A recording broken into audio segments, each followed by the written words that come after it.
The Reasonably Amazing Adventures of Flash Gordon, a title that promises a moderate level of amazement and delivers precisely that. Last week, Flash Gordon, at Queen Azura's urgent suggestions, turned the combustion ray gun on the attacking Hawkmen, which, quite inconveniently for the Hawkmen, resulted in their rather fiery descent to the ground. A bit of a downer, really.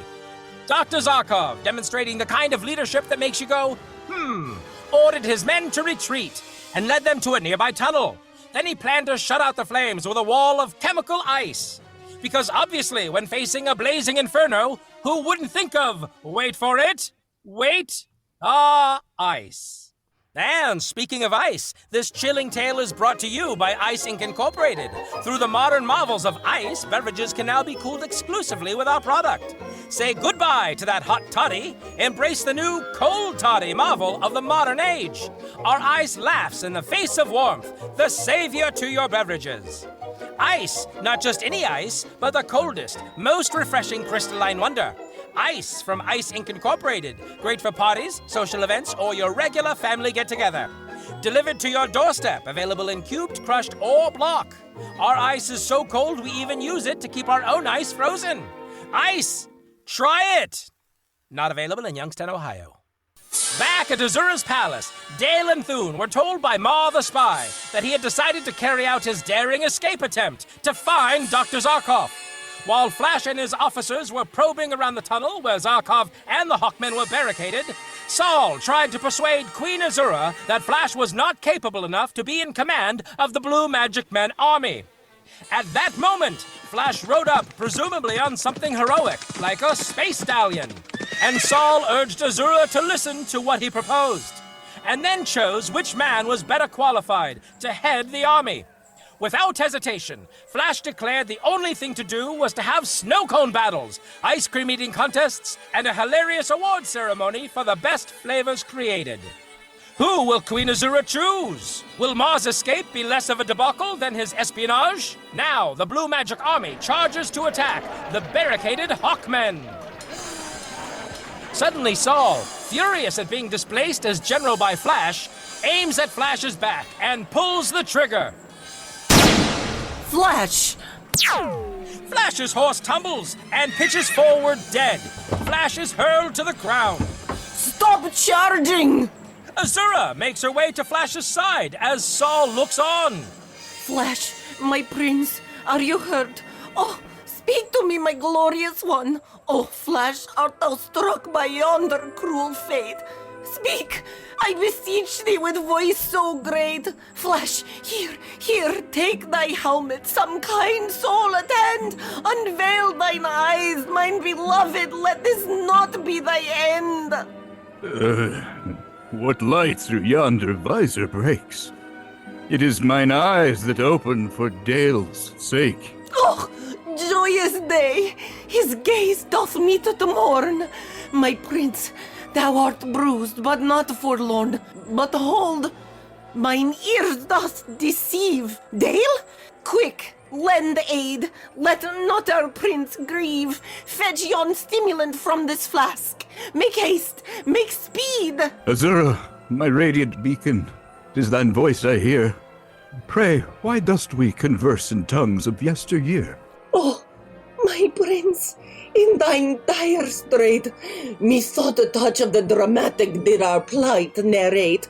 Forsooth, when faced with death's dark door, grand words seem less of a bore. Oh, Flash, my celestial guide, my noonday flame, arise, let foes of ours fear thy name, and yet thou art whole, none worse for wear. All jests aside, thanks not to Saul, I swear. Well, your majesty, What? You shot Flash in the back. Oops! Did I? Let's away from this place, with love as our guide, and leave behind Saul's less helpful side. Flash, be quiet. What the hell was in that flask? Saul, I saw you shoot him. For making an attempt on Flash's life, you shall die by my sword. No, don't do it, Azura. I much prefer autoerotic asphyxiation if I must die. Seems like you've thought of this before, creepy man. Don't kill him, Azura. He deserves to die. This was an act of treachery. It was an accident, Queen Azura. You see, a sudden solar flare caused a magnetic surge right through my ray gun. It's science! Let him go, Azura. No. My laser gun is haunted. A mischievous spirit must have pulled the trigger when I wasn't looking. I'll take your word for it. I won't. My gun must have been entangled with another dimension where it was being fired.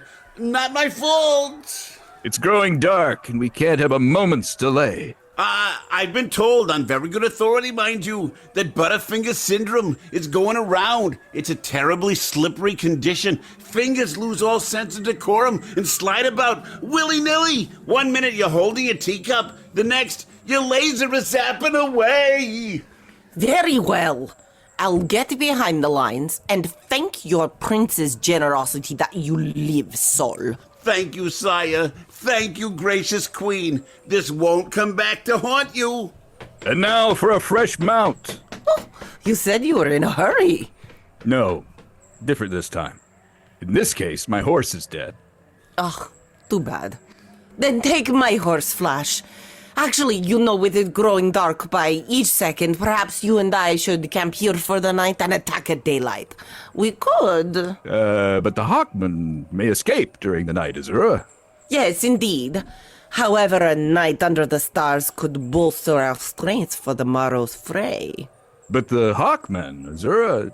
Oh, but consider the tactical advantage, dear Flash. The darkness, it blankets all in mystery. Even the Hawkmen must succumb to the night's embrace. And think of the perilous terrain. One could twist an ankle, or heaven forbid, worse. A valid point your hand is making now. But the element of surprise is... Precisely my thought. Surprise, yes. What greater surprise than at dawn, when the sun in all its glory ascends to reveal us, refreshed and sated and ready for victorious conquest. Besides, my horse, noble beast that it is, could do with a rest. We can't have you gallivanting off on an exhausted mount. But we would be exhausted in the morning, if yesterday's anything to go by. And while we're at it, the chill of the night air is not to be underestimated. We must keep warm after all, for health is our greatest asset. Let's return to our shared tent for conservation of body heat. Ah, yes, warmth is crucial. Yes, very well, Azura. Let us camp here for the night and attack at dawn. I'll show you my big plans. I hope they are all not military ones, my prince. They are. And so, our intrepid heroes settle down for the night, with Azura's clever ruse successfully unfolding. But what dreams may come when they do sleep under the twinkling stars? They, a hypnotic spell of staying power and feverish. They really aren't sleeping. That night, back in Azura's palace, the chief cook closes the kitchen until the morning shift comes on, and Dale and Thune march out with the other slaves. I'm worried, Thune. There's frankly a lot to worry about, Princess. Thanks. Mar is taking an awful risk. He'll never be able to find his way through the enemy lines to Dr. Zarkov. Leave it to Mar. He was clever enough to get into the palace and then follow all of my improvisations with that guard. He'll get back to Zarkov somehow. Halt! Ladies to your quarters. Thune, do you really think Mar will get to Zarkov in time to warn him? Of course. Why are you asking again? I heard one of the guards say that their army had the Hawkmen bottled up in a tunnel somewhere. If that is so, Princess, Zarkov can't be very far from here. It ought to be easy for Mar to see the lights of the campfires, then he'll make his way straight to the battle lines. Oh, I hope he gets there in time. Azura has her evil tendrils in Flash so deep. Yes, and his in her. Oh, Zarkov may not know why Flash is so enthusiastically at the head of the Blue Magic Men. He may think Flash is a traitor and try to kill him on sight. I know I'm tempted to. True, Princess. But on the other hand, Flash, not recognizing Zarkov as his friend, may kill him. Oh, no, Thune. I know. No. I mean my room here. The cell walls are draped in outrageously gaudy wallpaper depicting unicorns prancing through fields of candy floss. The bars are painted in bright, sparkling pink and adorned with fake gemstones that light up intermittently. Dear Lord. I've never felt more insulted and bedazzled at the same time. The god pushes Dale into a small cell. In one corner, a miniature chandelier dangles from the ceiling, illuminating a tiny tea set laid out on a frilly doily. The cell's bed is a velvet cushion the size of a postage stamp, with a single dramatic feather sticking out of it. Thune is dragged away. Don't worry, Princess. Mar's a fine spy and a brave soldier. He'll get word to Zarkov or die in the attempt. Mar, is this the guy that was yelling with you when I came over before? No. Okay, get in your cell. Dale, I only wish to convey to you how hard Mar will try to carry out his mission. If Mar gets to Zarkov and tells him about Flash, the great scientist may be able to get him out of the wicked Queen's power. That's what I'm hoping, Princess. We need Zarkov and his great knowledge. I'm sure he can help us. I'm only a rough lion man. I know nothing of drugs and chemicals, aside from the drugs and chemicals I use that are unique to my lion man biology, for purposes that are entirely incomprehensible to humans. Incomprehensible? Yes! They are illegal on Mongo. I could be imprisoned if they ever found out. I use them merely for mood enhancement, rituals, behavior control, to enhance my physical and mental capabilities, population control, or as part of my activities outside societal norms. Thune? Yes? Don't you think it's odd how long Flash has been affected by that drug Azura gave him? Yes. Usually that type of thing wears off in a day or so. Well, Azura has a splendid opportunity to renew her injections now. Out on the field of battle with Flash. Thank you for that visual. Thune, sometimes I wonder if Flash is under a spell of a Queen's magic drug, or under the spell of the Queen herself. She is a beautiful and attractive woman. Azura, O sovereign of ethereal grace, with a gaze that holds the stars in place. She walks in beauty, like the night, curves cloaked in shadows, yet brimming with light. A tempest's heart, a whispering breeze, she commands the heavens with elegant ease. Her pair of celestial orbs, piercing the darkness, weaving the sorbs. The sorbs? Spam and open relay blocking system. Oh, blue eyes, raven hair, alluring bust, fill me with... Stop it, seriously. I mean, what if Flash is pretending he doesn't know us? That his mind is perfectly clear. Azura is intelligent and charismatic, able to sway both her subjects and enemies with her words, body, and actions. Okay, so with Mar reaching Zarkov... Azura wields the power of blue magic, a mysterious force that allows her to perform incredible feats. Look, I've tried and tried to believe my thoughts are just my own imagination. Flash really and truly was under some strange drug, but the effect has been so lasting. I'm beginning to doubt he's in love with me. Flash Gordon is not capable of such deceit. You must never think that, Princess. I don't blame you for having such thoughts. This whole thing must be terribly hard on you. You've been brave and loyal so far. Promise me, if you weaken, you will remember that I'm also available, Princess. Okay. Thank you for your encouragement, Thune. I've been foolish to doubt Flash. I won't doubt anymore. I promise.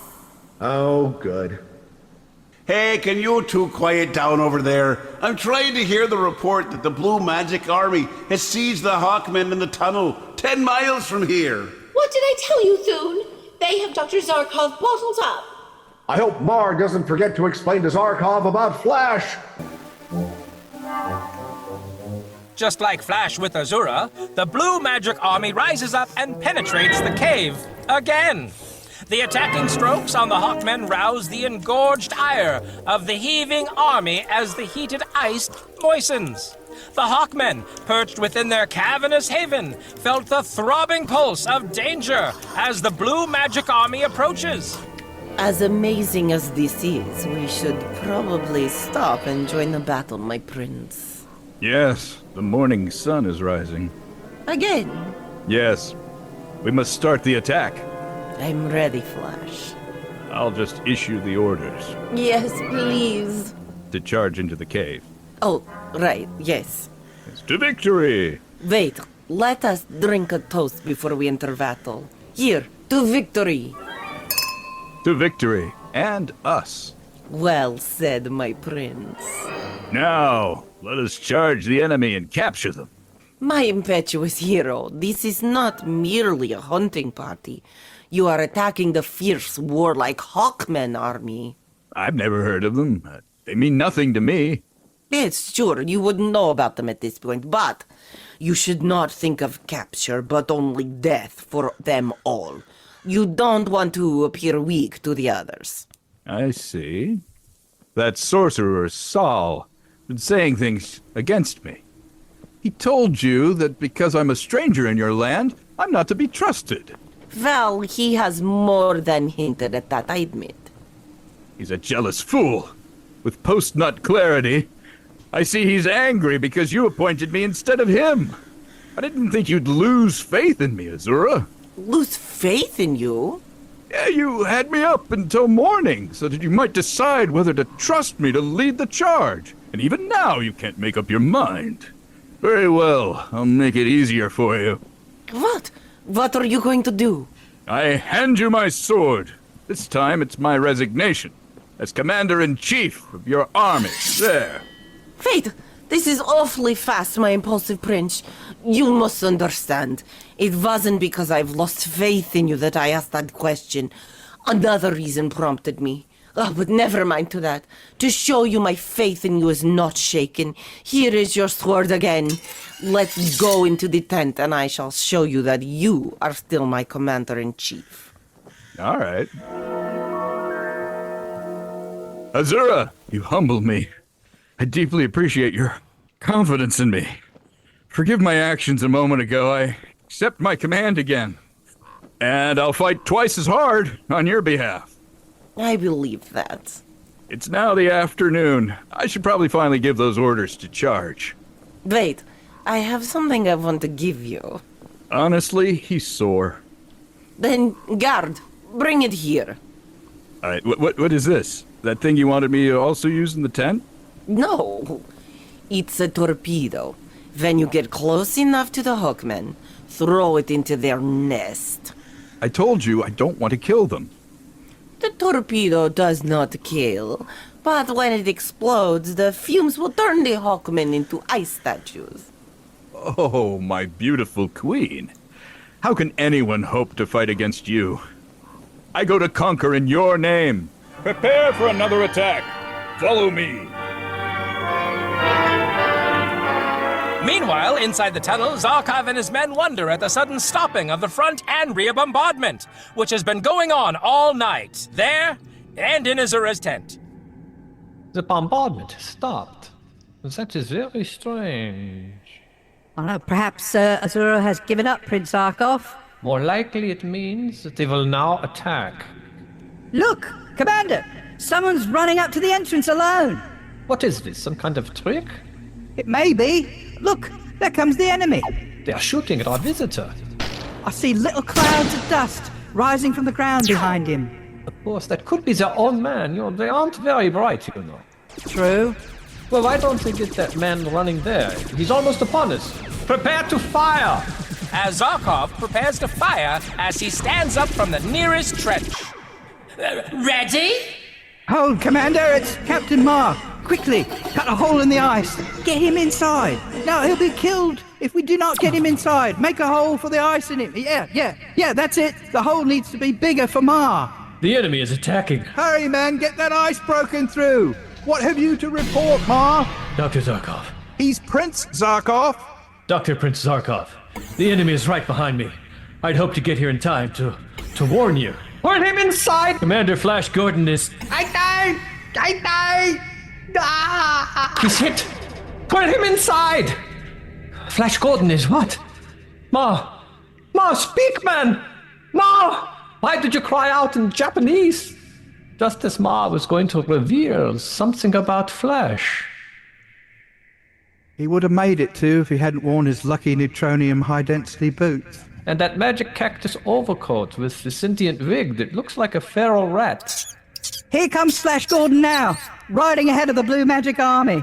Ahead of the army? Yes. Then he has deserted us. Or perhaps they're after him too, like Ma. True. Stand aside. Let me be the first to welcome Flash to our ranks. Flash Gordon!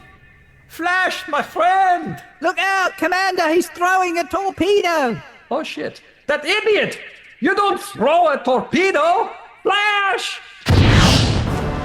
What will happen to Prince Dr. Zarkov and the gallant Hawkmen when the freezing fumes of the bomb turn them into living icicles? Brave listeners, we close another thrilling adventure of the reasonably amazing adventures of Flash Gordon, the intrepid space voyager. Stay tuned to this station for next week's electrifying episode, Flash Gordon and the Cool Way to Win, Part 3. But fear not, dear listeners, for the adventures don't end here. See amazing characters and full-color pictures next Sunday in the Comic Weekly, which is an integral part of your Sunday's newspaper, with better and larger pictures and more easily read captions. What a treat is in store for you next Sunday, The Chronicles of Dr. Doodlebug. Follow the hilariously harebrained schemes of Dr. Doodlebug and his assistant, Sir Wimpy Watkins, as they attempt to invent the world's first laugh-powered car, the Gigamobile, while evading the dastardly plots of their rival, Baron Von Chuckles, who's suffering from a spinal degenerative disease. It's full-throttle fun and high-octane hilarity and all those other funny fellows, just twice as large. And don't forget, our date next week at the same time for another thrilling chapter in the amazing interplanetary adventures of Flash Gordon!